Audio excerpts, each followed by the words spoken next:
ನಮಸ್ಕಾರ, ನಿಮ್ಮ ಜೊತೆ ಇದೆ ನೆಟ್ವರ್ಕ್ 18. ನೀವು ನೋಡ್ತಿದ್ದೀರಾ ನ್ಯೂಸ್ 18. ನಾನು ನಿಖಿಲ್ ಜೋಶಿ. ರಾಜಕೀಯದ ಅಂಗಳದಲ್ಲಿ ಪಕ್ಷಗಳ ಪಡಸಾಲೆಯಲ್ಲಿ ನಾಯಕರು, ಪಕ್ಷಗಳು, ಅವರುಗಳ ನಡೆ ನಿರ್ಧಾರ, ಈ ನಡೆ ನಿರ್ಧಾರದ ಪ್ರಭಾವ ಮುಂಬರಲಿರುವ ಚುನಾವಣೆ ಮೇಲೆ ಹೇಗೆ? ಚುನಾವಣೆ ಅನ್ನೋ ಈ ಚದುರಂಗ ಆಟದ ವಿಶೇಷ ಬುಲೆಟಿನ್, ಸಮಗ್ರ ವರದಿ, ವಿಶೇಷ ವಿಶ್ಲೇಷಣೆಯ ಜೊತೆ ಈಗ ಚದುರಂಗ ಹೆಡ್ಲೈನ್ಸ್. ಕಾಂಗ್ರೆಸ್ ಕುರ್ಚಿ ಕದನ, ಸಿದ್ದು ಕೊನೆ ಆಸೆ, ಚುನಾವಣೆಗೂ ಮುನ್ನವೇ ಸಿಎಂ ಸಮರ. ರಾಜ್ಯ ರಾಜಕೀಯದಲ್ಲಿ ಸಿದ್ದರಾಮಯ್ಯ ಹೇಳಿಕೆ ಸಂಚಲನ. ಕೈಕಮಲ ದೋಸ್ತಿ, ಮಾಜಿ ಸಿಎಂಗಳ ಸೀಕ್ರೆಟ್ ಒಪ್ಪಂದ, ಮಾಜಿ ಪ್ರಧಾನಿ Deve Gowda big bomb, Siddu BSY ಬಗ್ಗೆ ಹಲವು ಚರ್ಚೆ. ರಾಜ್ಯದಲ್ಲಿ ಬಿಜೆಪಿಯಿಂದ ಸರ್ಪ್ರೈಸ್ ಟಿಕೆಟ್, ಅಳೆದು ತೂಗಿ ಗೆಲ್ಲೋ ಕುದುರೆಗಳಿಗಷ್ಟೇ ಮಣೆ, ಅಚ್ಚರಿ ಅಭ್ಯರ್ಥಿಗಳ ಬಗ್ಗೆ ಸಿಎಂ ಸುಳಿವು.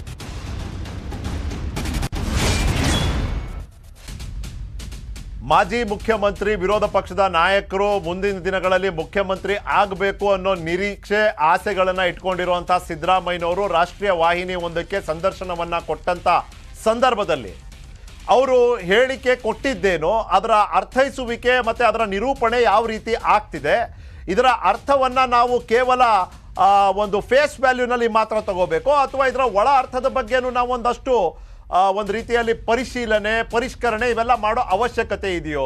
ಚುನಾವಣೆಗೂ ಮುನ್ನವೇ ಕಾಂಗ್ರೆಸ್ನಲ್ಲಿ ಸಿಎಂ ಸಮರ. ಇನ್ಫ್ಯಾಕ್ಟ್ ಅದನ್ನ ನಿಂತೋಗಿತ್ತು ಅಂತ ನಾವು ಅನ್ಕೊಂಡಿದ್ವಿ. ಅದು ಮುಸುಕಿನ ಗುದ್ದಾಟದಂತೆ ಮುಸುಕಿನ ಒಳಗೇನೆ ಗುದ್ದಾಟ ಮುಂದುವರೆದಿದೆ. ನಾನು ಸಿಎಂ ಆಕಾಂಕ್ಷಿ ಅಂತ ಆಸೆನ ಮತ್ತೊಮ್ಮೆ ಹೊರಹಾಕಿದ್ದ ಸಿದ್ದರಾಮಯ್ಯ. ಇದರಲ್ಲೇನು ಆಶ್ಚರ್ಯ ಇಲ್ಲ. ಡಿಕೆಶಿ ಸಿಎಂ ಆಗೋದನ್ನ ಶಾಸಕರು ನಿರ್ಧರಿಸ್ತಾರೆ ಅಂದ್ರು. ಇದ್ರ ಮೂಲಕ ನಾವು ಏನನ್ನ ಅರ್ಥ ಮಾಡ್ಕೋಬೇಕಾಗಿದೆ? ಸಿದ್ದರಾಮಯ್ಯನವರ ಮಾತಷ್ಟಕ್ಕೂ ಏನಾಗಿತ್ತು? ಇದಕ್ಕೆ ಬರ್ತಿರೋಂಥ ಪ್ರತಿಕ್ರಿಯೆಗಳು ಏನು? ಸಿಎಂ ಸ್ಥಾನಕ್ಕೆ ನಾನು ಆಕಾಂಕ್ಷಿ, ಸಿದ್ದರಾಮಯ್ಯನವ್ರು ಹೇಳಿರೋದಿದು. ಸಿಎಂ ಸ್ಥಾನಕ್ಕೆ ನಾನು ಆಕಾಂಕ್ಷಿ, ಡಿಕೆಶಿ ಕೂಡ ಸಿಎಂ ಸ್ಥಾನದ ಆಕಾಂಕ್ಷಿ. ಇಬ್ಬರು ಒಂದು ರೀತಿಯಲ್ಲಿ ಒಂದು ಸ್ಪರ್ಧೆಯಲ್ಲಿ ಇದ್ದೀವಿ ಅನ್ನೋ ಮಾತನ್ನ ಅದ್ರ ಮೂಲಕ ಅವ್ರು ತಿಳಿಸ್ಕೊಟ್ಟಿದ್ದಾರೆ. ಯಾರೇ ಸಿಎಂ ಆಗೋ ಆಸೆ ವ್ಯಕ್ತಪಡಿಸಿದ್ರು ತಪ್ಪಲ್ಲ. ಪ್ರಜಾಪ್ರಭುತ್ವ, ಪಕ್ಷದಲ್ಲೂ ಪ್ರಜಾಪ್ರಭುತ್ವ, ಆ ತತ್ವಗಳನ್ನ ಆಧರಿಸಿ ಮಾಡುವಂಥ ರಾಜಕಾರಣದ ವ್ಯವಸ್ಥೆ ನಮ್ಮ ದೇಶದಲ್ಲಿ. ರಾಜ್ಯ ಮಟ್ಟದಲ್ಲಿ ಮುಖ್ಯಮಂತ್ರಿ, ರಾಷ್ಟ್ರ ಮಟ್ಟದಲ್ಲಿ ಪ್ರಧಾನಮಂತ್ರಿ, ಯಾರು ಬೇಕಾದ್ರೂ ಆಗ್ತೀನಿ ಅನ್ನೋ ಆಸೆಯನ್ನು ವ್ಯಕ್ತಪಡಿಸ್ಬೋದು, ತಪ್ಪೇನಿಲ್ಲ. ಹೊಸ ಶಾಸಕರಿಂದ ಶಾಸಕಾಂಗ ಪಕ್ಷದ ನಾಯಕ ಮತ್ತು ಅದರ ನೇತೃತ್ವ ಯಾರು ವಹಿಸಬೇಕು ಅನ್ನೋದ್ರ ಬಗ್ಗೆ ನಿರ್ಧಾರ ಕರೆಕ್ಟ್ ಇದೆ. ಎಲ್ಲ ಪಾರ್ಟಿನಲ್ಲೂ ಹೆಚ್ಚು ಕಮ್ಮಿ ಪ್ರೊಸೀಜರ್ ಹಿಂಗೆ. ಅಂತಿಮವಾಗಿ ಹೈಕಮಾಂಡ್ ನಿರ್ಧಾರ. ಇಲ್ಲಿ ಹೊಸದಾಗಿ ಆಯ್ಕೆಯಾಗಿ ಬರುವಂಥ ಶಾಸಕರು ಅವರ ನಿರ್ಧಾರವನ್ನು ತಿಳಿಸ್ತಾರೆ. ಆ ನಿರ್ಧಾರವನ್ನು ಪರಿಗಣಿಸಿ ಅದಕ್ಕೆ ತಕ್ಕಂತೆ ಅಥವಾ ಅದನ್ನೇ ತಮ್ಮ ನಿರ್ಧಾರವಾಗಿ ಹೈಕಮಾಂಡು ಸಾಧಾರಣ ಘೋಷಣೆ ಮಾಡುತ್ತೆ. ಜನರ ನಾಡಿ ಮಿಡಿತವೇ ಪಕ್ಷದ ನಾಡಿ ಮಿಡಿತ. ಜನರ ನಿರೀಕ್ಷೆ ಏನಿದೆಯಲ್ಲ ಅದಕ್ಕೆ ವಿರುದ್ಧವಾದಂಥ ನಿರ್ಧಾರ ಮಾಡಲಿಕ್ಕೆ ಸಾಧ್ಯನಾ? ಜನರಿಂದಾನೇ ಆಯ್ಕೆಯಾಗಿ ಬರೋವಂಥ ಒಂದು ಸರ್ಕಾರ ಜನರ ನಿರೀಕ್ಷೆ ಏನು ಅಂತ ತಿಳ್ಕೊಂಡಿದ್ದಕ್ಕೆ ತಾನೇ ಅವ್ರು ಆಯ್ಕೆಯಾಗಿ ಬಂದಿದ್ದು ಸರ್ಕಾರದ ಪೊಸಿಷನ್ನಲ್ಲಿ. ಹಂಗಿದ್ದವರು ಜನರ ನಿರೀಕ್ಷೆ, ಆಸೆಗೆ ವಿರುದ್ಧವಾದಂಥ ನಿರ್ಧಾರದ ಸಾಧ್ಯತೆಗಳು ಎಷ್ಟು ಅನ್ನೋದು ನಮ್ಮ ಮುಂದೆ ಇರೋಂಥ ಪ್ರಶ್ನೆ. ಡಿಕೆಶಿಗೆ ಸಿಎಂ ಮಾಡಬೇಕು ಅಂತ ಹೈಕಮಾಂಡ್ ನಿರ್ಧರಿಸಿಲ್ಲ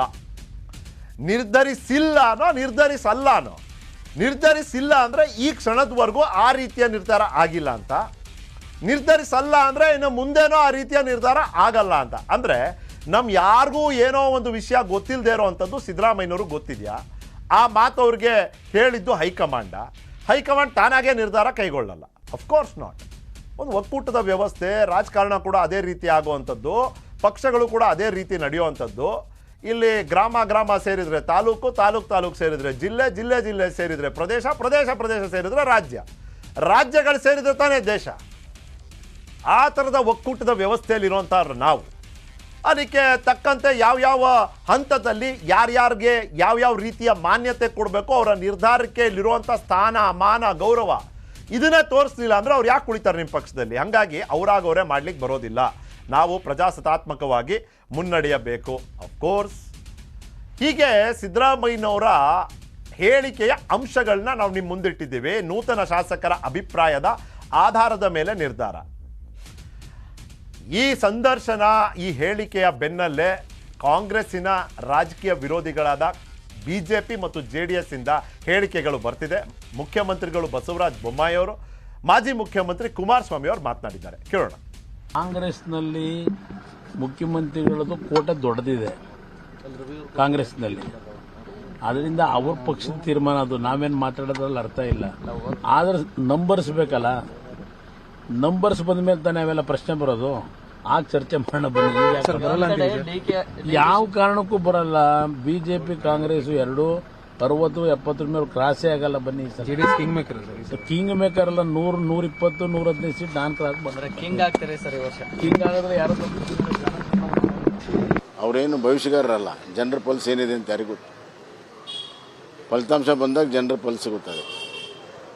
ಖಂಡಿತವಾಗೂ ಜನರ ಬೆಂಬಲ ಇದ್ದರೆ MLA ಆಗೋದು, ಇಲ್ಲಿದ್ರೆ ಆಗೋದಿಲ್ಲ. ಅದೇನು ಅವ್ರೇನು ಹೊಸದೇನು ಹೇಳಿಲ್ಲ, ಅವ್ರೇನು ಹೊಸ ವಿಚಾರ ಏನು ಹೇಳಿಲ್ಲ. ಇನ್ನು ಫಸ್ಟ್ ಆಫ್ ಆಲ್ ಕಾಂಗ್ರೆಸ್ ಅಧಿಕಾರಕ್ಕೇ ಬರಲ್ಲ. ಇಲ್ಲದೇ ಇರುವ ಸೀಟಿಗೆ ಇಬ್ಬರು ಗುದ್ದಾಡ್ತವ್ರೆ. ನಾನೇ ಮುಖ್ಯಮಂತ್ರಿ ಅಂತ ಸಿದ್ದರಾಮಯ್ಯ ಹೇಳ್ತಾರೆ.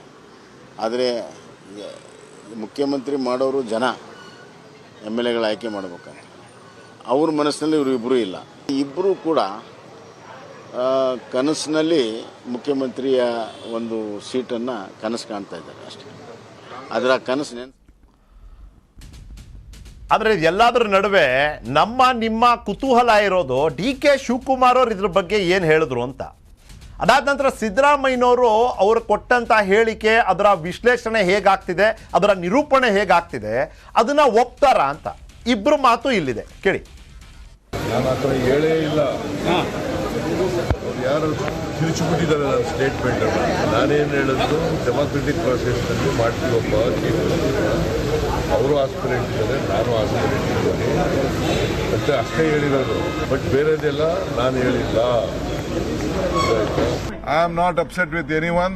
I know what Siddaramaiah heart is. I know what my heart is. I know what your heart is. We all will one. Our aim is to bring Congress party, and you all have to walk and meet us at Vidhan Sabha. ಇದರ ವಿಶ್ಲೇಷಣೆಗೆ ಮತ್ತಷ್ಟು ಇದರ ಬಗ್ಗೆ ಚರ್ಚೆ ಮಾಡಲಿಕ್ಕೆ election round ಟೇಬಲ್ನಲ್ಲಿ ಇವತ್ತು ನನ್ನ ಜೊತೆ ನನ್ನ ಕಲೀಗ್ಸ್ ಪೃಥ್ವಿರಾಜ್ ಮತ್ತೆ ಮಧು ಇದ್ದಾರೆ. ನಮಸ್ಕಾರ, ಇಬ್ಬರಿಗೂ ಸ್ವಾಗತ. ನಮಸ್ಕಾರ. ಪೃಥ್ವಿ, ಯಾರ ಹಾರ್ಟಲ್ಲಿ ಏನಿದೆ ಅಂತ DK ಶಿವಕುಮಾರ್ ಅವ್ರಿಗೆ ಗೊತ್ತಿದೆ, ಅವ್ರ ಹಾರ್ಟಲ್ಲಿ ಏನಿದೆ ಅಂತಲೂ ಅವ್ರಿಗೆ ಗೊತ್ತಿದೆ. ಇಲ್ಲಿ ಸಮರ ನಿಂತೋಗಿತ್ತು ಅಂತ ನಾವು ಅಂದ್ಕೊಂಡಿದ್ವಿ. ಬಹುಶಃ ಇಲ್ಲಿ ಮಾಜಿ ಮುಖ್ಯಮಂತ್ರಿ ಸಿದ್ದರಾಮಯ್ಯನವರು DK ಶಿವಕುಮಾರ್ ಅವ್ರನ್ನ ಮುಖ್ಯಮಂತ್ರಿ ಮಾಡೋ ನಿರ್ಧಾರ ಮಾಡಲ್ಲ ಅಂತ ಹೇಳಲಿಲ್ಲ. ಅವ್ರು ಹೇಳಿದ್ದು ಶಾಸಕರು ಯಾರು ಹೊಸದಾಗಿ ಆಯ್ಕೆಯಾಗಿ ಬರ್ತಾರೆ, ಅವ್ರು ಯಾರನ್ನ ಬೆಂಬಲಿಸ್ತಾರೆ, ಅವ್ರನ್ನ ಶಾಸಕಾಂಗ ಪಕ್ಷದ ನಾಯಕರಾಗಿ ಪಕ್ಷ ಸ್ವೀಕರಿಸುತ್ತೆ. ಅದು ಸರ್ಕಾರದಲ್ಲಿ ಅಂದರೆ ಬಹುಮತ ತಗೊಂಡ್ಬಂದ್ರೆ ಸರ್ಕಾರ ಆಗುತ್ತೆ, ಬಹುಮತ ಇಲ್ಲದೆ ಇದ್ದಂಥ ಕಡೆ ವಿರೋಧ ಪಕ್ಷ ಆಗುತ್ತೆ. ಇಷ್ಟೇ ತಾನೇ ಪ್ರೊಸೀಜರು. ಇದಕ್ಕೆ ತಾನೇ ಡೆಲ್ಲಿನಲ್ಲಿ ಕಸರತ್ ನಡೀತಾ ಇರೋದು. ಯಾರ ಪರ ಎಷ್ಟು ಶಾಸಕರು ಚುನಾವಣೆಗೆ ಇಳಿತಾರೆ ಬಾರಿ, ಅದರಲ್ಲಿ ಎಷ್ಟು ಜನ ಗೆದ್ಕೊ ಬರ್ತಾರೆ, ಗೆದ್ಕೊ ಬಂದವರು ನಾಳೆ ದಿವಸ ನಮ್ಮ ಪರ ಕೈ ಎತ್ತಬೇಕು. ಏನ್ಬೋದು ನಮ್ಮ ಪರ ಕೈ ಎತ್ತಬೇಕು. ಯಾರಪ್ಪ ಮುಖ್ಯಮಂತ್ರಿ ಆಗಬೇಕು ಅಂದರೆ ನೋಡ್ರಿ, ಒಂದಂತೂ ನಾವು 3 ಜನ ಒಪ್ತೀವಿ. DK ಶಿವಕುಮಾರ್ ಗೆದ್ದು ಬರ್ತಾರೆ, ಸಿದ್ದರಾಮಯ್ಯನೂ ಗೆದ್ದು ಬರ್ತಾರೆ. ಸಿದ್ದರಾಮಯ್ಯನವರು ವರುಣಾನಲ್ಲಿ ಗೆಲ್ತಾರೋ, ಕೋಲಾರನಲ್ಲಿ ಸ್ಪರ್ಧೆ ಮಾಡಿ ಗೆಲ್ತಾರೋ ಅಥವಾ ಸ್ಪರ್ಧೆ ಮಾಡೋದೇ ಇಲ್ವೋ ಅದೆಲ್ಲ ಸೆಕೆಂಡ್ರಿ. ಇವರಿಬ್ಬರು ಅಂತೂ ಗೆದ್ದು ಬರ್ತಾರೆ. ಅಲ್ಲಿಗೆ ಪೈಪೋಟಿ ಇರೋದು ಇವರಿಬ್ಬರ ನಡುವೆ.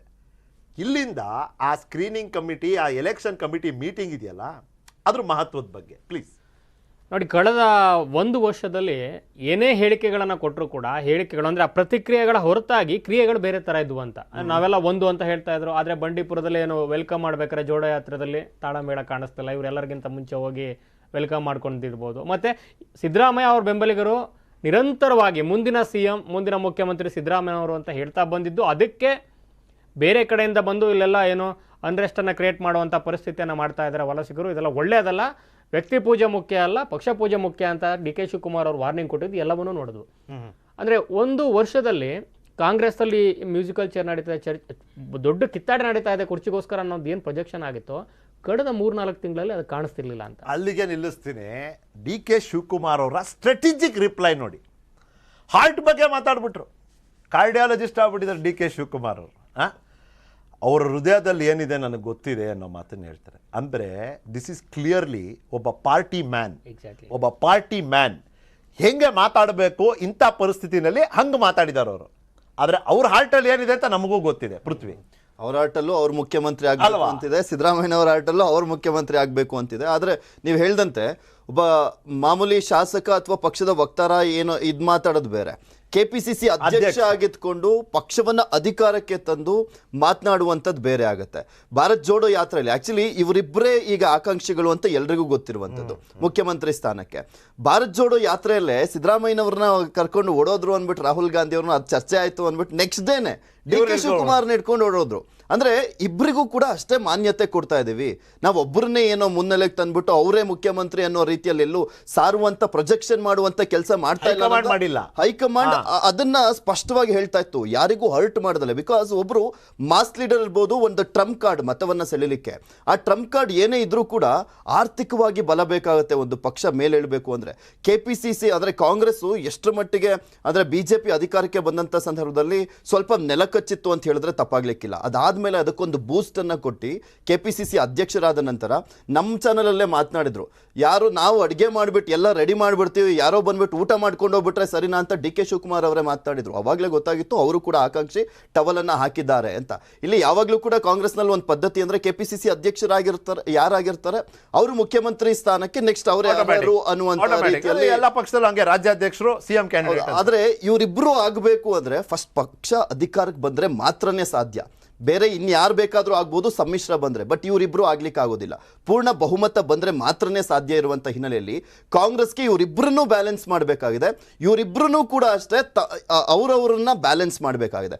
ಒಂದು DK ಶಿವಕುಮಾರ್ ಅವರು ಸೈಲೆಂಟ್ ಆದ್ರೂ ಕೂಡ ಸಿದ್ದರಾಮಯ್ಯನವ್ರಿಗೆ ಹೊಡೆತ ಬೀಳುತ್ತೆ, ಅಥವಾ ಸಿದ್ದರಾಮಯ್ಯನವರು ಸೈಲೆಂಟ್ ಆದ್ರೂ ಕೂಡ DK ಶಿವಕುಮಾರ್ ಅವರಿಗೆ ಹೊಡೆತ ಬೀಳುವಂಥದ್ದು. ಯಾಕಂದ್ರೆ ಕಾಂಗ್ರೆಸ್ ಪಕ್ಷಕ್ಕೆ ಟೋಟಲಿ ಹೊಡೆತ ಬೀಳುತ್ತೆ. ಸೊ ಹೀಗಾಗಿ ಇವರಿಬ್ರು ಎಷ್ಟು ಮಟ್ಟಿಗೆ ಒಗ್ಗಟ್ಟಾಗಿ ಪ್ರಭಾವವನ್ನ ಬೆಳೆಸಿ ಪಕ್ಷವನ್ನ ಅಧಿಕಾರಕ್ಕೆ ತರ್ತಾರೋ ಅದು ಸೆಕೆಂಡ್ರಿ. ನೆಕ್ಸ್ಟ್ ಈಗ ಇಬ್ಬರಿಗೂ 2.5 ವರ್ಷ ಅಥವಾ 3 ವರ್ಷ ಆ ರೀತಿಯಾಗಿ ಅಧಿಕಾರಕ್ಕೆ ಬಂದ್ರೆ ದಶಕಗಳ ಇಷ್ಟೆಲ್ಲ ಚರ್ಚೆಗೆ ಮದು ಕಾರಣ ಏನು ಅಂದ್ರೆ ಮುಸುಕಿನ ಗುದ್ದಾಟ ಮುಸುಕಿನಲ್ಲಿ ನಡೀತಾ ಇದೆ.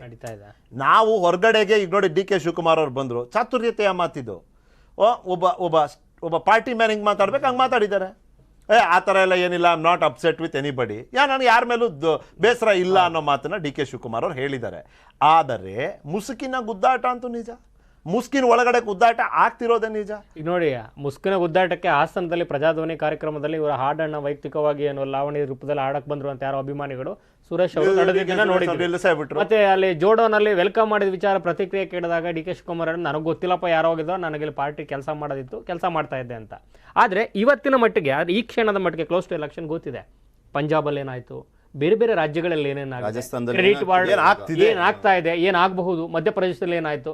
ಸೊ ಇದರ ಅರಿವು ದಶಕಗಳ ಕಾಲ ರಾಜಕಾರಣವನ್ನ ಮಾಡಿರುವಂತ ಸೀಸನ್ ಪಾಲಿಟಿಷಿಯನ್ ಆಗಿರುವಂತ ಸಿದ್ದರಾಮಯ್ಯ ಅವರು ಪ್ರತಿಪಕ್ಷ ನಾಯಕ ಮತ್ತು ಅಧ್ಯಕ್ಷರು ಇಬ್ಬರಿಗೂ ಅದರ ಅರಿವಿರೋದ್ರಿಂದ ಮತ್ತು ಪಕ್ಷಕ್ಕೆ ಒಂದು ಕಡೆ ವೈಯಕ್ತಿಕವಾಗಿ ಪುನಶ್ಚೇತನದ ಒಂದು ಸವಾಲು ಮತ್ತು ಪಕ್ಷದ ಸವಾಲು ಎರಡರ ಭವಿಷ್ಯವೂ ಕೂಡ ಅಡಕಾಗಿರೋದ್ರಿಂದ ಈ ಹಂತದಲ್ಲಿ ಒಗ್ಗಟ್ಟನ್ನು ಪ್ರದರ್ಶನ ಮಾಡಲೇಬೇಕಿರೋದ್ರಿಂದ ಅದನ್ನು ಮಾಡ್ತಾ ಇದ್ದಾರೆ.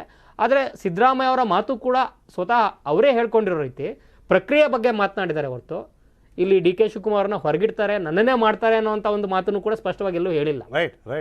ಸಹಜವಾಗಿ ಪ್ರತಿಪಕ್ಷಗಳಿಗೆ ಮತ್ತು ಬೇರೆ ಬೇರೆ ವ್ಯಾಖ್ಯಾನಗಳನ್ನು ಪಡ್ಕೊಂಡಿರ್ಬೋದು, ಆದರೆ ಆ ವ್ಯಾಖ್ಯಾನ ಪಡ್ಕೊಳ್ಳಿಕ್ಕೆ ಅವಕಾಶ ಅಂತೂ ಮುಸುಕಿನ ಗುದ್ದಾಟದ ಕಾರಣದಲ್ಲೇ ಸಿಕ್ಕಿರುವಂಥದ್ದು. ಆಕ್ಚುಲಿ ಇಷ್ಟೊಂದು ಪ್ರಬುದ್ಧತೆಯಿಂದ ಹೇಳಿಕೆ ಕೊಡ್ತಾ ಇದ್ದಾರೆ DK ಶಿವಕುಮಾರ್, ಅದರಲ್ಲೇ ಗೊತ್ತಾಗುತ್ತೆ ಎಷ್ಟರ ಮಟ್ಟಿಗೆ ಇಬ್ಬರಲ್ಲೂ ಒಂದು ಬ್ಯಾಲೆನ್ಸಿಂಗ್ ಇದೆ, ನಡೀತಾ ಇದೆ ಅಂತ. ಯಾಕಂದ್ರೆ ಸಿದ್ದರಾಮಯ್ಯನವರು ತನ್ನ ಹುಟ್ಟುಹಬ್ಬ ಆಚರಿಸ್ಕೊಂಡಿದ್ದೆ ನನ್ನ ಶಕ್ತಿ ಏನು ಅಂತ ಪ್ರೂವ್ ಮಾಡಲಿಕ್ಕೆ, ಹೈಕಮಾಂಡಿಗೂ ಕೂಡ ತನ್ನ ಶಕ್ತಿ ಏನು ಅಂತ ಪ್ರೂವ್ ಮಾಡ್ಲಿಕ್ಕೋಸ್ಕರನೇ ಅದನ್ನ ಮಾಡಿದ್ದು 75 ವರ್ಷ, ಅದು ಎಲೆಕ್ಷನ್ ಸಂದರ್ಭದಲ್ಲಿ ಬಂದಂತ ಟೈಮ್ನಲ್ಲಿ.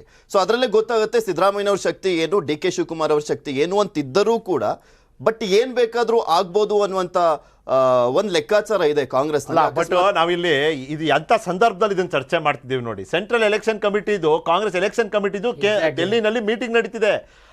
ಅತಿ ಎಷ್ಟು ಕ್ರಿಟಿಕಲ್ ಆದಂತ 100 ಅಭ್ಯರ್ಥಿಗಳ ಘೋಷಣೆ ಆಗ್ಬೇಕಾಗಿದೆ. ಈ 100 ಅಭ್ಯರ್ಥಿಗಳಲ್ಲಿ ಪ್ರಶ್ನೆ ಇರೋದು ಮಧು, ಸಿದ್ದರಾಮಯ್ಯನವ್ರ ಬಣದವ್ರು ಯಾರು, DK ಶಿವಕುಮಾರ್ ಬಣದವ್ರು ಯಾರು ಎಷ್ಟು ಗೆದ್ರೆ ಯಾರ ಮುಖ್ಯಮಂತ್ರಿ ಆಗುವಂತ ಸಾಧ್ಯತೆಗಳು ವೃದ್ಧಿಸ್ತಾ ಹೋಗುತ್ತೆ ಇಲ್ಲಿಂದ. ಈ ಪ್ರಕ್ರಿಯೆ ಬಗ್ಗೆ ಏನ್ ಮಾತಾಡಿದ್ರು ಸಿದ್ದರಾಮಯ್ಯ ಅವರು, ಆ ಪ್ರಕ್ರಿಯೆ ಅವರಿಗೆ ಪೂರಕವಾಗಿ ಆಗ್ಬೇಕು ಅಂದ್ರೆ ಇವತ್ತಿನ ಸ್ಕ್ರೀನಿಂಗ್ ಕಮಿಟಿ ಸಭೆಯ ಏನು ಮಹತ್ವ ಏನದು ತುಂಬಾ ದೊಡ್ಡ ಮಟ್ಟದಲ್ಲಿ ಅಂತ.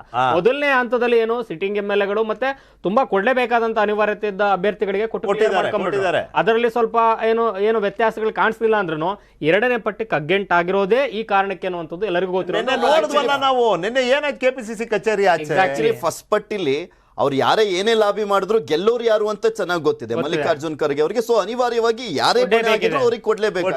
ಕೊಟ್ಟಿದ್ದಾರೆ. ಬಟ್ ಈಗ ಇಲ್ಲಿಗೆ ಬಂದು ನಿಂತಿದೀವಲ್ಲಪ್ಪ, ಇಲ್ಲಿಂದ CEC ಮೇಲೆ ಯಾರ್ಯಾರು ಇದ್ದಾರೆ ಡೆಲ್ಲಿನಲ್ಲಿ? ಸತೀಶ್ ಜಾರಕಿಹೊಳಿ ಅವರು ಇದ್ದಾರೆ, MB ಪಾಟೀಲ್ ಅವರು ಇದ್ದಾರೆ. ಯಾರ್ ಬಣ ಇವರು? ಎಕ್ಸಾಕ್ಟ್ಲಿ. ಅಂದ್ರೆ ಇಲ್ಲಿವರೆಗೂ ಗುರುತಿಸ್ಕೊಂಡಿರೋದು ಅವ್ರು ಹೇಳ್ಬೋದು ನಾವು ಕಾಂಗ್ರೆಸ್ ಬಣ ರೀ, ನಮ್ಗೆ ಯಾವ್ದು ಬಣ ಇಲ್ಲ ಅಂತ. ಬಟ್ ಇರೋ ಮಾತಾಡೋಣ ನಾವು, ರೈಟ್? ಚುನಾವಣಾ ಚದುರಂಗ ಇದೇ ತಾನೇ ನಾವು ಮಾಡೋದು. ನಾವು ಇನ್ಸೈಡ್ ಇರೋದನ್ನ ಹೇಳ್ತೀವಿ. ಅಲ್ಲಿ ಯಾರು ಬಣ ಅವ್ರು ಯಾವ ರೀತಿ ಪ್ರಭಾವ ಬೀರ್ತಿದ್ದಾರೆ, ಯಾರ್ಯಾರು ಟಿಕೆಟ್ ಕೊಡಿಸ್ಬೇಕು ಅಂತ ಅವ್ರು ಓಡಾಡ್ತಿದ್ದಾರೆ. ಅವರು ಹೇಳ್ದವ್ರು ಟಿಕೆಟ್ ಕೊಟ್ಟರೆ ಸಿದ್ದರಾಮಯ್ಯವ್ರಿಗೆ ಏನು ಅನುಕೂಲ, DK ಶಿವಕುಮಾರ್ ಅವ್ರಿಗೆ ಏನು ಸವಾಲು. At the same time DK Shivakumar ಅವ್ರ ಪರ ಅಲ್ಲಿ ಬ್ಯಾಟ್ ಬೀಸ್ತಿರೋರು ಯಾರು ಡೆಲ್ಲಿನಲ್ಲಿ? ಯಾರ್ಯಾರು ಅವ್ರ ಮಾತನ್ನ ಕೇಳಿ ಅವ್ರಿಗೆ ಬೇಕಾದಂಥ ಅಭ್ಯರ್ಥಿಗಳಿಗೆ ಯಾರ್ಯಾರು ಟಿಕೆಟ್ ಕೊಡ್ತಿದ್ದಾರೆ? ಯಾಕಿನ್ನು ಪುಲಕೇಶಿ ನಗರ ಘೋಷಣೆ ಆಗಿಲ್ಲ? ಫಸ್ಟ್ ಲಿಸ್ಟಲ್ಲೇ ಬರ್ಬೋದಾಗಿತ್ತಲ್ಲ, ಅದು ಯಾಕೆ ಬರಲಿಲ್ಲ? DK ಶಿವಕುಮಾರ್ ಅವ್ರ ವಿಚಾರದಲ್ಲಿ ಸಹಜವಾದ ಅನಿವಾರ್ಯತೆ ಆಯ್ಕೆ ಕೂಡ ಇದೆ ಅಂತ. ಯಾಕಂದ್ರೆ ಹಳೆ ಮೈಸೂರಿನ ಬಗ್ಗೆ ಎಷ್ಟು ಪ್ರಾಮುಖ್ಯತೆ ಇದೆ ಅನ್ನೋಂಥದ್ದು ಮೂರು ಪಕ್ಷಗಳಿಗೆ ಗೊತ್ತಿದೆ. ಕಾಂಗ್ರೆಸ್ಗಿರುವಂತ ಒಂದೇ ಒಂದು ಅಸ್ತ್ರ ಮತ್ತು ಪ್ರಬಲವಾಗಿರುವಂತಹ ಅಸ್ತ್ರ ಈ ಸಲ SM ಕೃಷ್ಣ ಅವ್ರ ನಂತರ DK ಶಿವಕುಮಾರ್ ಅವರು ಹೇಳ್ಕೊಂಡಿದ್ರೆ, ಮತ್ತು ಅದು ವಾಸ್ತವ ಕೂಡ ಹೌದು. ಆ ಕಾರಣಕ್ಕೋಸ್ಕರನೇ ಒಕ್ಕಲಿಗ ಮುಖ್ಯಮಂತ್ರಿಗೆ ಒಬ್ಬರು ಅಂದ್ರೆ ಮುಂದೆ ಒಬ್ಬರಿಗೆ ಅವಕಾಶ ಬರ್ತಿದೆ ಅಂತ ಹೇಳಿದ್ರು ಕೂಡ ಸಿದ್ದರಾಮಯ್ಯನವರಾಗ್ಲಿ ಅಥವಾ ಅವ್ರ ಬೆಂಬಲಿಗರು ಯಾರು ಅಪೋಸ್ ಮಾಡಲಿಲ್ಲ. ಒಕ್ಕಲಿಗ ಮತಗಳು ಬಂದಷ್ಟು ಬರ್ಲಿ, ಅವ್ರಿಗೆ ಕೇಳ್ಕೊಳ್ಳಿ, ಪರವಾಗಿಲ್ಲ. ಪಕ್ಷಕ್ಕೋಸ್ಕರ ತಾನೇ ಕೇಳ್ತಿರೋದು. ಅವ್ರಿಗೆ ಅಂತ ಕೇಳಿದ್ರು ಕೂಡ ಪಕ್ಷಕ್ಕೆ ವೋಟ್ ಬರೋದು ಅನ್ನೋದು ಲೆಕ್ಕಾಚಾರದಲ್ಲೇ ಇದ್ರು. ಅಗೇನ್ ನೀವು ಅವಾಗ್ಲೇ ಹೇಳಿದ್ರಲ್ಲ ಮಾತು, ಯಾರಾಗಬೇಕು CM ಅನ್ನೋದು ಎರಡನೇ ಪ್ರಶ್ನೆ. ಮೊದಲು ಪಕ್ಷ ಬರಬೇಕಲ್ಲ. ಎಕ್ಸಾಕ್ಟ್ಲಿ. ಆಮೇಲೆ ಇಲ್ಲಿ ಸರಳ ಬಹುಮತ ಅಲ್ಲ, ಇವ್ರಿಗೆ 120+ ಬರಬೇಕು. 113 ಬಂದ್ರು ಅವ್ರ ಸರ್ಕಾರ ಹೋಯ್ತು ಅನ್ನೋ ಲೆಕ್ಕಾಚಾರದಲ್ಲೇ ಇದೆ ಇವಾಗ. ಹೌದು. ಬೇರೆ ಏನಾದ್ರೂ ಆಡ್ ಮಾಡೋದಿದೆಯಾ? ಮುಂದಿನ ವರದಿಗೆ ಹೋಗೋಣ. ಇನ್ನ ಸಿದ್ದರಾಮಯ್ಯನವರು ಯಡಿಯೂರಪ್ಪನವರು ಪರಸ್ಪರ ಒಂದು ಗೌರವ ಇರುವಂತ ಸಂಬಂಧ ಅವ್ರ ನಡುವೆ ಅಂತ ನಾವು ಹೇಳಿದ್ರೆ ತಪ್ಪಾಗ್ಲಿಕ್ಕಿಲ್ಲ. ಇನ್ಫ್ಯಾಕ್ಟ್ ತಮ್ಮ ಒಂದು ಕಡೆಯ ಬಾರಿ ಅಧಿವೇಶನ ಮತ್ತು ವಿಧಾನಸಭೆಗೆ ಪ್ರವೇಶಿಸಿದಂಥ ಸಂದರ್ಭದಲ್ಲಿ ಆ ಕಡೆ ದಿನ ಅಲ್ಲಿ ಯಡಿಯೂರಪ್ಪನವ್ರು ಮಾತನಾಡಬೇಕಾದ್ರೆ ಸಿದ್ದರಾಮಯ್ಯನವರ ಗುಣಗಾನವನ್ನೇ ಮಾಡಿದ್ದಾರೆ. ನಮಗೆ ಗೊತ್ತಿದೆ, ಒಂದು ಮುತ್ಸದ್ದಿತನ ಅಂದರೆ ಈ ಔದಾರ್ಯತೆ, ಪರಸ್ಪರ ಗೌರವ ಕೊಡುವಂಥದ್ದು, ಇದೆಲ್ಲ ಭಾಳ ಸಹಜವಾಗಿ ಕಂಡು ಬರುವಂಥದ್ದು. ಆದರೆ ಇವತ್ತು ಅದೇ ರೀತಿಯ ಮುತ್ಸದ್ದಿತನವನ್ನು ಹೊಂದಿರುವಂಥ ಸಾಕಷ್ಟು ಅನುಭವಿ ರಾಜಕಾರಣಿಯಾದ ಮಾಜಿ ಪ್ರಧಾನಿ ದೇವೇಗೌಡರು ದೆಹಲಿಯಲ್ಲಿ ಕೂತ್ಕೊಂಡು ಇಲ್ಲ ಇಬ್ಬರು ಮಾಜಿ ಮುಖ್ಯಮಂತ್ರಿಗಳ ನಡುವೆ ಒಂದು ಒಪ್ಪಂದ ಆಗ್ಬಿಟ್ಟಿದೆ ಅಂದಾಗ ಖಂಡಿತ ಅದು ಒಂದು ರೀತಿಯಲ್ಲಿ ಚುನಾವಣೆಯ ಬಾಂಬ್ ಆಗಿ ಪರಿಣಮಿಸಿರೋದು ನಿಜ. ಇದು ಬೇರೆ ಬೇರೆ ರೀತಿಯ ವಿಶ್ಲೇಷಣೆ ಕಾರಣ ಆಗೋಯ್ತು. ಈಗ ದೇವೇಗೌಡರು ಹೇಳಿದ್ದು ಯಾವ ದೃಷ್ಟಿಯಿಂದ, ಇಲ್ಲಿ ನಾವು ಇದನ್ನ ವಿಶ್ಲೇಷಣೆ ಮಾಡ್ಬೋದಾಗಿರುವಂಥದ್ದು ಯಾವ ದೃಷ್ಟಿಯಿಂದ, ಅಷ್ಟಕ್ಕೂ ದೇವೇಗೌಡರು ಹೇಳಿದ್ದಾದ್ರೂ ಏನು ಕೇಳೋಣ. I have already made it very clear, absolutely clear, what has happened between the two former chief ministers. What more you want? Yediyurappa was a former chief minister, Siddaramaiah was a former chief minister. I have made it absolutely clear, both have come to an understanding. It is these two national parties, whether they have given their consent for this type of understanding between the two former chief ministers or the two national parties. Understanding between the two former chief ministers or the two national parties. It is up to them to react, not you don't worry about us. It's my home district, I will take it. No, I am not interested in the unity of the JDS Congress or JDS. ಅಲ್ಲ, ಒಪ್ಪಂದ ಅಂದರೆ ಇದನ್ನು ನಾವು ಯಾವ ರೀತಿ ನೋಡ್ಬೇಕು ಮದು? ಏನಾಗಿದೆ, ಸಿದ್ದರಾಮಯ್ಯನವ್ರ ವಿರುದ್ಧ ವಿಜೇಂದ್ರ ಸ್ಪರ್ಧೆಗೆ ಇಳಿದುಬಿಟ್ರೆ ವರುಣಾನಲ್ಲಿ, ಅದು ಏನೇ ಆಗ್ಬೋದಾಯ್ತಾ, but it will definitely be a tight political contest. ಭಾಳ ತೀವ್ರವಾದ ಪೈಪೋಟಿ ಇರುವಂಥ ಆ ಒಂದು ಕ್ಷೇತ್ರ ಯಾವುದಪ್ಪ ನಿಮ್ಮ ರಾಜ್ಯದಲ್ಲಿ ಅಂದರೆ ವರುಣ ಅಂತ ಹೇಳ್ಬೋದು ನಾವು. ಅದು ನೀವು ಜಾತಿ ಸಮೀಕರಣದ ಮೂಲಕ ನೋಡಿ, ಆ ಸಮೀಕರಣದ ಸಾಧ್ಯತೆಗಳ ಮೂಲಕ ನೋಡಿ, ಎಲ್ಲದರಲ್ಲೂ it looks like a tight fight. ಅಲ್ಲಿ ಮ್ಯಾಕ್ಸಿಮಮ್ 10 to 15,000 10,000 ಮಾರ್ಜಿನ್ನು ಸಿದ್ದರಾಮಯ್ಯ ಮತ್ತು ವಿಜೇಂದ್ರ ಸ್ಪರ್ಧೆನಲ್ಲಿ, ಸಿದ್ದರಾಮಯ್ಯನವರು ಮತ್ತು ವಿಜೇಂದ್ರ ಸ್ಪರ್ಧೆನಲ್ಲಿ ಅದು ಮಾರ್ಜಿನ್ ಇರೋದೇ ಅಷ್ಟು, ಅಂತ ಟೈಟ್ ಫೈಟು. ತಕ್ಷಣ ತಿರುಗಿಬಿಡುತ್ತೆ ಆಟ. ಶಿಕಾರಿಪುರದಲ್ಲೇ ನಿಲ್ಲು ಅಂತ ಹೇಳ್ತೀನಿ ಅಂತ ಯಡಿಯೂರಪ್ಪನವ್ರು ಹೇಳ್ತಾರೆ. ಅದಾದ ಮೇಲಿಂದ ಶಿಕಾರಿಪುರದಲ್ಲಿ ಯಾರನ್ನ ಸ್ಪರ್ಧೆಗೆ ಇಳಿಸ್ಬೇಕು ಅಂತಿತ್ತು ಕಾಂಗ್ರೆಸ್ಸು, ಅಲ್ಲಿ ಯಾವ ಸಮುದಾಯದ ಪ್ರಾಬಲ್ಯ ಇದೆ? ಸಮುದಾಯ ಅಂದರೆ ಲಿಂಗಾಯತರು ಅಂತಾನೆ ತಗೊಳ್ಳಿ, ಅದರಲ್ಲಿ ಉಪು ಸಮುದಾಯ ಬರುತ್ತೆ, ಸಾದ್ರಲ್ಲಿ ಹೆಚ್ಚಿದ್ದಾರೆ. ಅಲ್ಲಿ ಇಂಥ ಒಬ್ಬ ವ್ಯಕ್ತಿಯನ್ನ ಅಭ್ಯರ್ಥಿಯಾಗಿ ನಾವು ಕಣಕ್ಕಿಳಿಸಿದ್ರೆ ವಿಜೇಂದ್ರನ್ಗೆ ತೊಂದರೆ ಆಗ್ಬೋದು ಅಂತ ಗೊತ್ತಿರುವಂಥ ದೃಷ್ಟಿಯಿಂದ ಆ ಪಕ್ಷದ ಯಾವ ಹಿರಿಯ ನಾಯಕ ಅವ್ರನ್ನ ಸ್ಪರ್ಧೆ ಮಾಡಬೇಡಿ ಅಥವಾ ಈ ಸ್ಪರ್ಧೆ ಅವಶ್ಯಕತೆ ಇಲ್ಲ ಅಂತ ಹೇಳಿದ್ದು.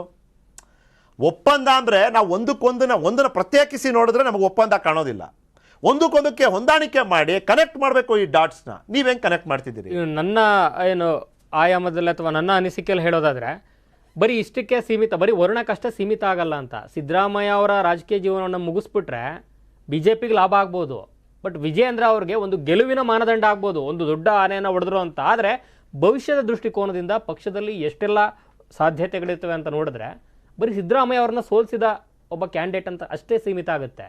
ಅದರ ಆಚೆಗೆ ಜವಾಬ್ದಾರಿಗಳು ಸಿಗ್ತಾವ ಅನಿಶ್ಚಿತವಾಗಿದೆ. ಯಾಕಂದರೆ ಇಡೀ ರಾಜ್ಯದಲ್ಲಿ ಪಕ್ಷವನ್ನು ಅಧಿಕಾರಕ್ಕೆ ತಂದಂಥ ಯಡಿಯೂರಪ್ಪನವರನ್ನೇ ಸಂಪೂರ್ಣವಾಗಿ ಪೂರ್ಣ ಪ್ರಮಾಣದಲ್ಲಿ ಏನು ಉಳಿಸ್ಕೊಳ್ಳಿಕ್ಕಾಗಲಿಲ್ಲ, ಕೆಳಗಡೆ ಇಳಿದ್ರು ಅಂತ ಪರಿಸ್ಥಿತಿಯಲ್ಲಿ, ಅದರಲ್ಲೂ ಕೂಡ ಎಲೆಕ್ಷನ್ ಹತ್ತಿರ ಅವರಿಗೆ ಬಂದಂಥ ಏನು ಡಿಮ್ಯಾಂಡು ಕೃತಕವಾಗಿ ಸೃಷ್ಟಿಯಾಯಿತೋ ಅಥವಾ ಸಹಜವಾಗಿ ಸೃಷ್ಟಿಯಾಯಿತೋ, ಆದರೆ ಆ ಒಂದು ಬೇಡಿಕೆ, ಆ ಬೇಡಿಕೆ ಹಿಂದಿನ ಹಿನ್ನೆಲೆ, ಸ್ವರೂಪ, ಅದಕ್ಕಿರೋ ಲಕ್ಷಣಗಳು, ಇದನ್ನೆಲ್ಲ ನೋಡಿದ್ರೆ ಅಂಥ ರಿಸ್ಕನ್ನು ಯಡಿಯೂರಪ್ಪನವರು ಖಂಡಿತವಾಗಿ ತಗೊಂತಿದ್ರ. ಅವತ್ತೇ ಗೊತ್ತಿತ್ತು ಇದು ಆಗಿರುವಂಥ ವಿಚಾರ ಅಂತ. ಗೆದ್ರು ಅಂತ ತಕ್ಷಣ ಮುಖ್ಯಮಂತ್ರಿನೂ ಮಾಡಲ್ಲ. ಎಕ್ಸಾಕ್ಟ್ಲಿ.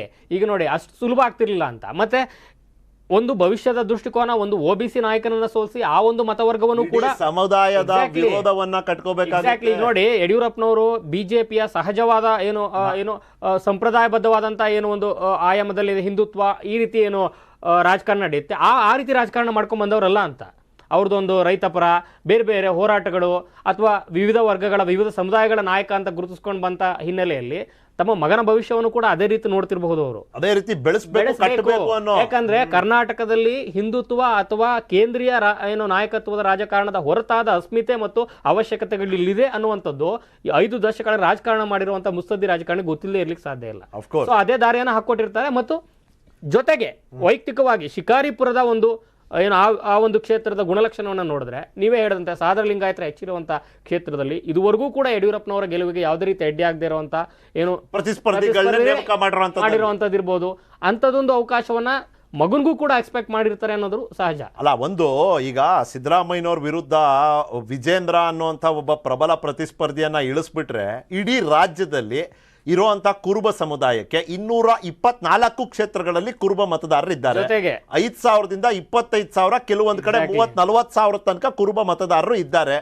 ಅವ್ರು ಎಲ್ಲರೂ ಕನ್ಸಾಲಿಡೇಟ್ ಆಗ್ಬಿಟ್ರೆ BJPಗೆ ಇರುವಂತ ಆ ಒಂದು ಸಣ್ಣ ಸಾಧ್ಯತೆ ಇದೆಯಲ್ಲ ಅದು ಕೂಡ ಕ್ಷೀಣಿಸ್ಬಿಡುತ್ತೆ. ಜೊತೆಗೆ ನೋಡಿ ಸಿದ್ದರಾಮಯ್ಯನವರು ಕೋಲಾರದಲ್ಲಿ ಏನು ಹೈಕಮಾಂಡ್ ಹೇಳಿದೆ ಅಂತ ಹೇಳ್ಕೊಂಡಿದ್ದಾರೆ, 1% ರಿಸ್ಕ್ ಕೂಡ ತಗೊಂಬೇಡಿ ಅಂತ. ಹೌದು, ಆ 1% ರಿಸ್ಕೇ ಬೇಡ ಅಂದಮೇಲೆ ವಿಜೇಂದ್ರ ಅಂತ ಒಬ್ಬ ಕ್ಯಾಂಡಿಡೇಟ್ನ ಹಾಕೊಂಡು ಯಾವ ಕಾರಣಕ್ಕೆ ಕೋಲಾರ ಕಷ್ಟ ಅಂತ ವಿಶ್ಲೇಷಣೆ ಮಾಡ್ಲಾಗ್ತಾ ಇದೆ, ರಾಜ್ಯ ಪ್ರವಾಸವನ್ನ ಮಾಡ್ಲಿಕ್ಕೆ ಅಕ್ಕಪಕ್ಕದ ಕ್ಷೇತ್ರಗಳನ್ನ ಹೋಗ್ಲಿಕ್ಕೆ ಸಾಧ್ಯ ಆಗಲ್ಲ, ಅವರ ಬೆಂಬಲಿಗರ ಪರವಾಗಿ ಪ್ರಚಾರವನ್ನ ಮಾಡ್ಲಿಕ್ಕೆ ಅಥವಾ ಅವರ ಬಲವನ್ನು ಹೆಚ್ಚಿಸ್ಕೊಡೋ ಸಂಖ್ಯಾಬಲವನ್ನು ಹೆಚ್ಚಿಸ್ಕೊಳ್ಳಿಕ್ಕೆ ಏನೋ ರಣತಂತ್ರವನ್ನು ಮಾಡ್ಲಿಕ್ಕೆ ಸಾಧ್ಯ ಇಲ್ಲ ಅನ್ನೋದಾದ್ರೆ ವರುಣದಲ್ಲಿ ಮತ್ತೊಮ್ಮೆ ಅಂಥದ್ದೊಂದು ರಿಸ್ಕ್ ಅನ್ನ ಯಾಕೆ ತಗೊಂತಾರೆ?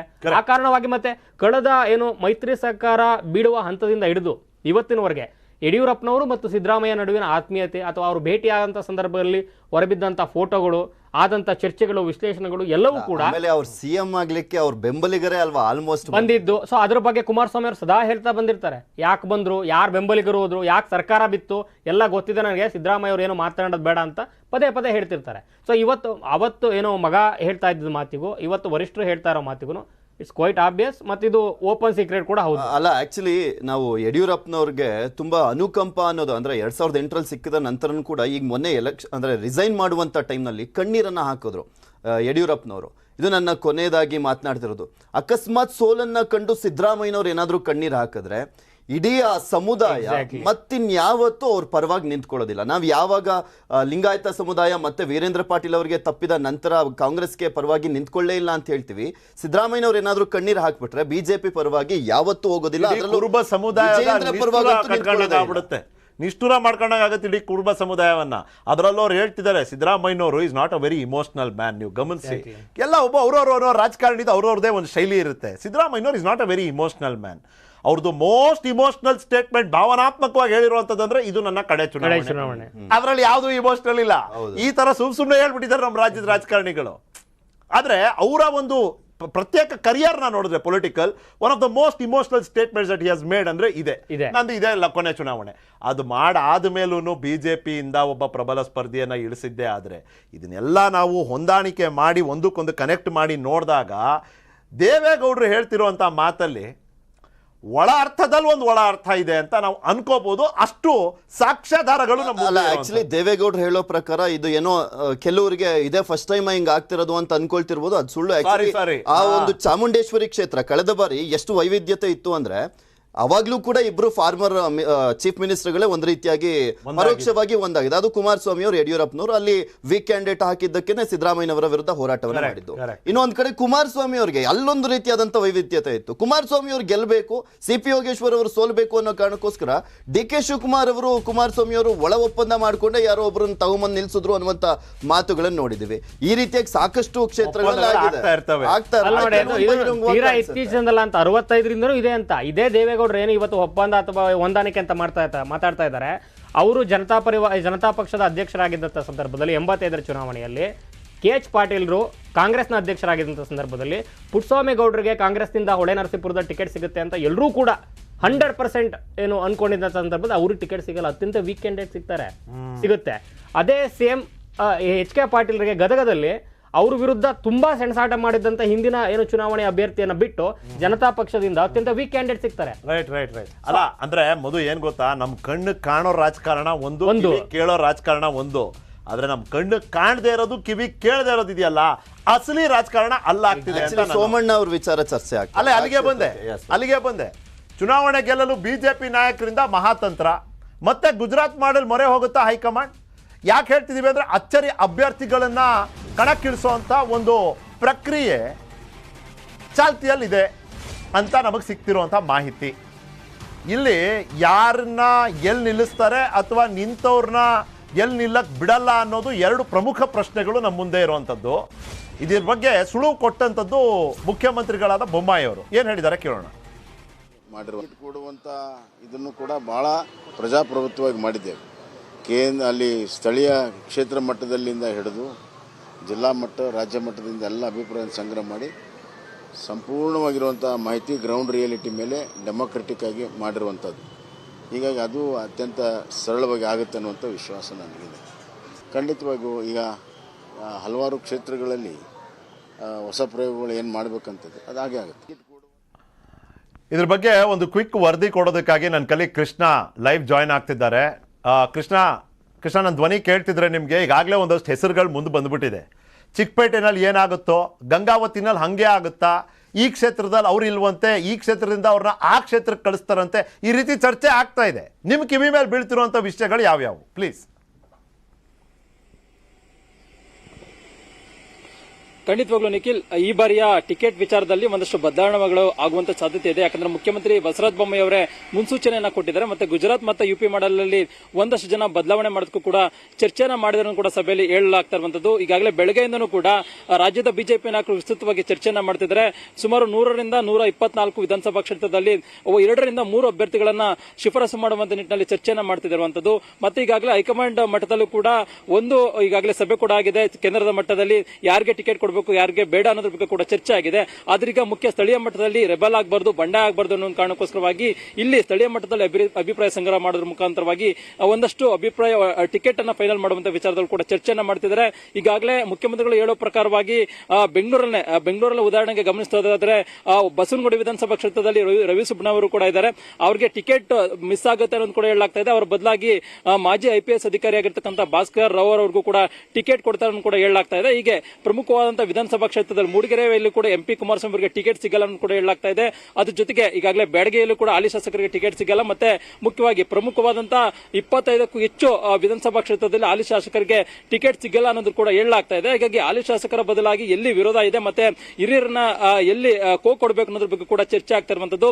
ಹಿರಿಯರನ್ನು ಒಂದ್ ವೇಳೆ ಕೈ ಬಿಟ್ರೆ, ಈಗ ಉದಾಹರಣೆಗೆ ಗೋವಿಂದ ಕಾರಜೋಳ ಅಂತವ್ರಿಗೆ ಕೈ ಬಿಟ್ರೆ ಸಹಜವಾಗಿನ ಇಡೀ ಸಮುದಾಯ ಒಂದು ರೀತಿ ಬಿಜೆಪಿ ವಿರುದ್ಧವಾಗಿ ಆಗುತ್ತೆ. ಇಂಥ ಸಂದರ್ಭದಲ್ಲಿ ಯಾವ ರೀತಿಯಂತ ನಡೆಯನ್ನ ಅನುಸರಿಸಬೇಕು ಅನ್ನೋದ್ರ ಬಗ್ಗೆ ಕೂಡ ಬಿಜೆಪಿ ನಾಯಕರು ಚರ್ಚೆಯನ್ನ ಮಾಡ್ತಿದ್ದಾರೆ. ಹೈಕಮಾಂಡ್ ನಾಯಕರು ಯುಪಿ ಮತ್ತೆ ಗುಜರಾತ್ ಮಾಡಲಲ್ಲಿ ಅನುಸರಿಸಿದ್ರು ಕೂಡ ರಾಜ್ಯದ ಬಿಜೆಪಿ ನಾಯಕರು ಆ ಒಂದು ವಿಚಾರದಲ್ಲಿ ಒಪ್ಪಿಕೊಳ್ಳುವಂತಹ ಸಾಧ್ಯತೆ ಕಡಿಮೆ ಇದೆ. ಯಾಕಂದ್ರೆ ಇಲ್ಲಿ ಪ್ರಮುಖವಾಗಿ ಯಡಿಯೂರಪ್ಪನವರಂತ ನಾಯಕರಿದ್ದಾರೆ. ಇಂತಹ ಸಂದರ್ಭದಲ್ಲಿ ಎಲ್ಲಾ ವಿಚಾರಗಳನ್ನ ಪರಿಗಣಿಸಿ ಆಧಾರದ ಮೇಲೆ ಹೈಕಮಾಂಡ್ ತೀರ್ಮಾನ ಆಗಬೇಕಾಗುತ್ತೆ. ಆದ್ರೆ ಸದ್ಯಕ್ಕಂತೂ ಈಗ ಅಭ್ಯರ್ಥಿಗಳ ಶಾರ್ಟ್ ಲಿಸ್ಟ್ ಮಾಡುವಂತಹ ಕೆಲಸಕ್ಕೆ ರಾಜ್ಯದ ಬಿಜೆಪಿ ನಾಯಕರು ಮಾಡ್ತಿರುವಂತದ್ದು. ನಿಖಿಲ್, ಕೃಷ್ಣ, ಧನ್ಯವಾದ ನಿಮ್ಮ ಸಮಯ ಮತ್ತೆ ಆ ವರದಿಗಾಗಿ.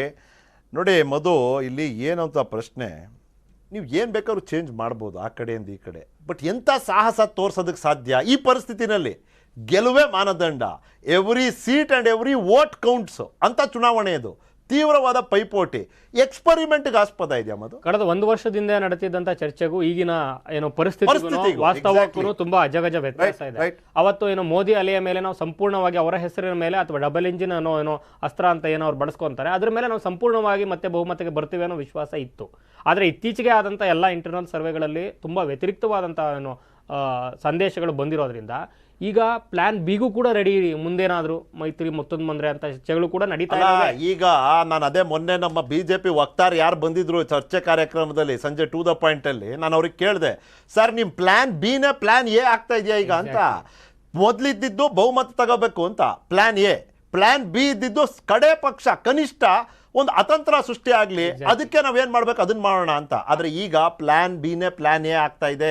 ಆ ಪ್ಲಾನ್ ಬಿನೇ ಪ್ಲಾನ್ ಎ ಆದಂಥ ಸಂದರ್ಭದಲ್ಲಿ ರಿಸ್ಕ್ ಸಿದ್ದರಾಮಯ್ಯನವ್ರು ನೋಡಿದ್ರೆ 1% ರಿಸ್ಕ್ ಇರೋದು ಬೇಡ ಅಂತಾರೆ. BJP ಆಸ್ ಅ ಪಾರ್ಟಿ ಮಟ್ಟದಲ್ಲಿ ಇಂಥ ದೊಡ್ಡ ರಿಸ್ಕು.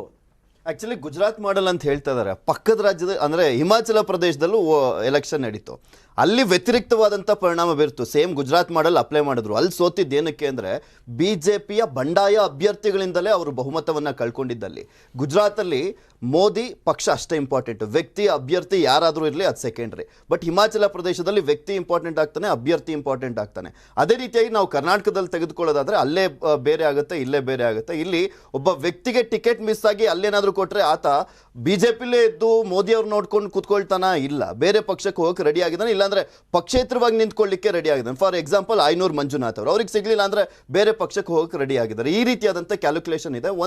ನಾವು ಒಂದು ಎಕ್ಸಾಂಪಲ್ ನೋಡೋದಾದ್ರೆ ಬೆಂಗಳೂರು ದಕ್ಷಿಣ ಅಂದ್ರೆ ಎಲ್ಲಿ ಪ್ರಯೋಗ ಮಾಡ್ಬೋದು, ಇವ್ರು ಅಚ್ಚರಿ ಅಭ್ಯರ್ಥಿಗಳನ್ನ ಎಲ್ಲ ಹಾಕ್ಬೋದು ಅಂದ್ರೆ ಕರಾವಳಿ ಬೇಸು, ಅಲ್ಲಿ ಹಿಂದುತ್ವ ಭದ್ರಕೋಟೆ ಇದೆ, ಅಲ್ಲಿ ಹಾಕ್ಬೋದು, ಕರಾವಳಿ ಬೇಸಲ್ಲಿ ಹಾಕ್ಬೋದು, ಅಥವಾ ಬೆಂಗಳೂರಿನ ಕೆಲವು ಕ್ಷೇತ್ರಗಳಲ್ಲಿ. ಇಲ್ಲಿ ಬೆಂಗಳೂರು ದಕ್ಷಿಣ ತೇಜಸ್ವಿ ಸೂರ್ಯ ಅವರು ರಾಜಕಾರಣದಲ್ಲೇ ಇರಲಿಲ್ಲ, ಅಂಥವ್ರು ತಂದು ಹಾಕಿದ್ರು. ಆದರೆ ಉಪಚುನಾವಣೆ ನಡೀತು ಬೆಳಗಾವಿಯಲ್ಲಿ. ನಾವು ನೋಡಿದಂಥ ಟೈಮ್ನಲ್ಲಿ, ಉಪಚುನಾವಣೆ ನಡೆದಂಥ ಟೈಮ್ನಲ್ಲಿ ಅಲ್ಲಿ ಸಾಮಾನ್ಯ ಕಾರ್ಯಕರ್ತ ಅಲ್ಲೇನಾದರೂ ಹಾಕಿದ್ರ? ಇಲ್ಲ. ಕುಟುಂಬ ರಾಜಕಾರಣಕ್ಕೆ ಅಲ್ಲಿ ಆಸ್ಪದ ಕೊಡಬೇಕಾಗಿತ್ತು, ಮಂಗಳ ಅಂಗಡಿ ಅವರಿಗೆ ಕೊಡಬೇಕಾಯ್ತು. ಅಲ್ಲಿ ಬೇಕಿದ್ರೆ ಯಾರನ್ನಾದ್ರೂ ಒಬ್ಬರನ್ನ ಬೇರೆಯವ್ರನ್ನ ಹಾಕಿ ಪ್ರಯತ್ನ ಪಡೋಣ, ಯಾವ್ದಾದ್ರು ಒಂದು ಮಾಡೆಲ್ ಹಾಕೋಣ, ಅದು ಯಾವ್ದು ಎಲ್ಲಿ ಯಾವ ಕ್ಷೇತ್ರದಲ್ಲಿ ಯಾವ ರೀತಿಯಾಗಿ ವರ್ಕೌಟ್ ಆಗುತ್ತೆ ಅದೇ ರೀತಿಯಾಗಿ ಇಲ್ಲಿ BJP ಪ್ಲಾನ್ ಮಾಡ್ತಾ ಇದೆ. ಈಗ ಹಳೆ ಮೈಸೂರು ಭಾಗದಲ್ಲಿ ಬೇಕಾದ್ರೆ ಅಚ್ಚರಿ ಅಭ್ಯರ್ಥಿಗಳನ್ನ ಹಾಕ್ಬೋದು. ಅಭ್ಯರ್ಥಿಗಳೆಲ್ಲರೂ ಅಚ್ಚರಿನೇ ಆ ರೀತಿಯ ಪ್ಲಾನ್ ಮಾಡಿ ಎಲ್ಲ ಅಭ್ಯರ್ಥಿನೂ ಅಚ್ಚರಿನೇ ಅಲ್ಲಿ, ಯಾಕಂದ್ರೆ ಅವ್ರಿಗೆ ಅಭ್ಯರ್ಥಿಗಳೇ ಕಷ್ಟ. ಅಲ್ಲಿ ಮಾತ್ರ ಸಮಯ ಇದ್ದಿದ್ದು ಅಷ್ಟೇ. ಪೃಥ್ವಿ, ಥ್ಯಾಂಕ್ ಯು ಮಧು. ಇದಾಗಿತ್ತು ಇವತ್ತಿನ ಚುನಾವಣಾ ಚದುರಂಗ. ನೋಡ್ತೀರಿ News 18, ಜಾಲ ನಮ್ಮದು, ಬಲ ನಿಮ್ಮದು.